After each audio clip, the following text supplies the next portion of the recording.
ഒരു ഫുട്ബോൾ ടീമിന്റെ സെലക്ഷൻ ഇങ്ങനെ നടത്തിയതിനോട് എനിക്ക് വിയോജിപ്പുണ്ടെന്നാ പറഞ്ഞത്. നമുക്ക് വരാതെ മൂവ് ചെയ്യാനുള്ള ചോയ്സ് ഉണ്ട്. ടീച്ചർക്ക് മാത്രമല്ല ഞങ്ങൾക്ക് എല്ലാവർക്കും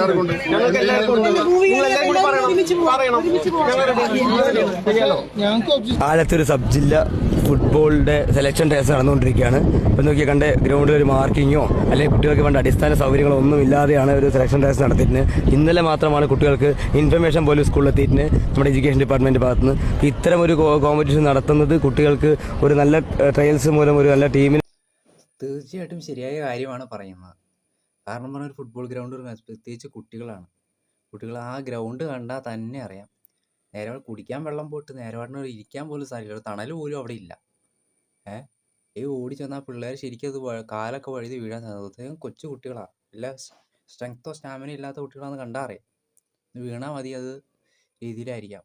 ആ മാതിരി രീതിക്കൊക്കെ ഉള്ളതാണ് ഗ്രൗണ്ടാണ് വയ്ക്കുന്നത്. അതിന് അടിസ്ഥാന വെള്ളമില്ല. കാരണം നമ്മളൊക്കെ പണ്ടൊക്കെയാണ് ഈ പാടത്തൊക്കെ ഇത് കളിക്കുന്നത്. അതൊക്കെ വൈകിട്ടാണ് എല്ലാവരും പണിയൊക്കെ ഒതുക്കി കഴിഞ്ഞാണ് വീടിനടുത്തൊക്കെ ഉള്ള സ്ഥലത്താണ് ഇങ്ങനെ കളിക്കുന്നത്, ചെളിയിൽ കളിച്ച്.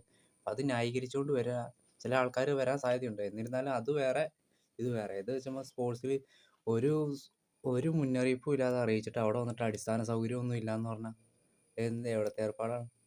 നല്ല വെയിലുണ്ട്, ഇരിക്കാനൊരു തണലില്ല, കുടിക്കാൻ വെള്ളമില്ല, ഒന്നും ചെയ്യില്ല. അവിടെ ടൂർണമെൻറ്റ് വിളിച്ചാൽ അതിനായ അടിസ്ഥാന സൗകര്യം ചെയ്തു കൊടുക്കണം. അതാണ് സ്പോർട്സ് ഗ്രൗണ്ടിൻ്റെ മായ ഒരു കാര്യമാണ്, അടിസ്ഥാനമായ കാര്യമാണ്.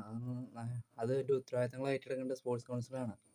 ചുമ്മാ ഒരു കുട്ടികളെ അവിടെ ചുമ്മാ കൊണ്ടു നിർത്തി വെയിലത്തും കൊണ്ടുപോയി ചടിച്ച വല്ലതും പറ്റിപ്പോയാൽ പിന്നെ നിങ്ങൾ വല്ല കാശ് കൊടുക്കും. അപ്പം അതുകൊണ്ട് ഈ മാതിരി കാര്യങ്ങളൊക്കെ പറയുമ്പോൾ വളരെ വ്യക്തമായിട്ടും കാര്യങ്ങളൊക്കെ തീരുമാനിച്ച് അതിന് അടിസ്ഥാന സൗകര്യങ്ങൾ ഒരുക്കി കൊടുക്കുക. അപ്പോൾ കുട്ടികളുടെ ജീവൻ വന്ന സുരക്ഷയാണ്. ഒരു അടിസ്ഥാന സൗകര്യം ഇല്ല. വീഡിയോ കണ്ടാൽ തന്നെ അറിയാം, ഒരു തണൽ പോലും ഇല്ല. ചുമ്മാ ഷർട്ട് ഊരി ഇട്ട് ഒന്നാമത് തന്നെ ചിലർക്ക് തലകർക്കോ എല്ലാം ഉണ്ടായി കഴിഞ്ഞാൽ പിന്നെ എന്ത് പറ്റും? അതൊന്നും ശരിക്കും അതിനകത്തൊരു കൃത്യത കറക്റ്റായിട്ട് സ്പോർട്സ് കൗൺസിലിന് വരുത്തണം. എന്നിട്ടേ കാര്യമുള്ളൂ. അല്ലാതെ ഈ പാവപ്പെട്ട ഈ പിള്ളേരെയൊക്കെ കൊണ്ട് മേടിച്ച് എല്ലാം പറ്റിപ്പോയാൽ പിന്നെ പറഞ്ഞിട്ട് പിന്നെ കാര്യമില്ല. സുരക്ഷയാണ് മെയിനായിട്ട്. ഒരു മാർക്കിങ്ങാണ്. ചുമ്മാ എവിടെയോ പോയി ഗ്രൗണ്ടിൽ നിന്നാണ് പിള്ളേരെ കൊണ്ട് കുടിക്കാൻ വെള്ളം പോലും വെച്ചിട്ടുണ്ടോ? പോട്ടെ, ഒരു തണലിത്തിരിക്കാൻ പോലും അവരുടെ സ്ഥലമില്ല. എൻ്റെ അമ്മോ, ഇനിയെങ്കിലും അത് ചെയ്യാതിരിക്കുക.